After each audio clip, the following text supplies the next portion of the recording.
This Wednesday morning, downbeat news on China's economy is clashing with rosier views about the strength of the American consumer, and the negative takeaway is that it's adding more fodder for the debate on the Federal Reserve's next move.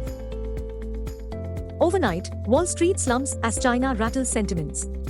Digging deeper, China cuts key rates, and that's simply suggesting that it's starting to get worried to revive growth. Stronger than expected US retail sales data keep pressure on stocks.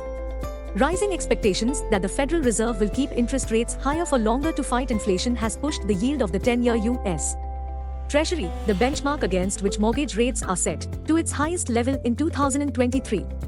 Meanwhile, the 2-year US Treasury bond was hovering at 4.98%, just flirting with the 5% levels. Short-term bond yields are more sensitive to interest rates.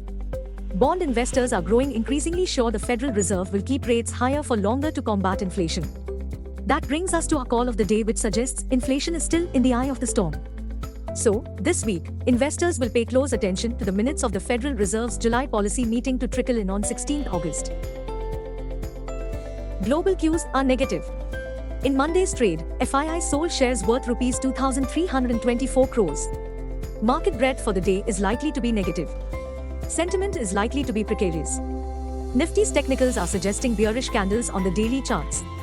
F&O options data suggests Nifty's range of 19,000 and 19,700 zone.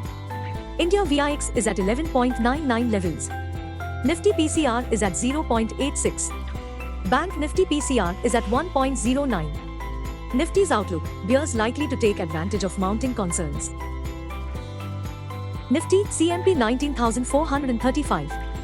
Support 19,200 to 19,300. Resistance 19,600 to 19,700. Range 19,250 to 19,650. Bias sideways. Bank Nifty CMP 44,091. Support 43,600 to 43,700. Resistance 44,500 to 44,700. Range 43,700 to 44,500. Bias sideways. In Monday's trade, the benchmark Nifty managed to recover from sharp intraday lows amidst short covering. That said, the BSE mid-cap and small-cap indices underperformed the benchmarks as they fell 0.5%. Meanwhile, India's Consumer Price Index (CPI) inflation surged sharply to a 15-month high peak of 7.44% in 2nd July 23, driven by high food and vegetable prices. Please note, July CPI print had breached the Reserve Bank of India's upper tolerance limit of 6% for the first time in 5 months.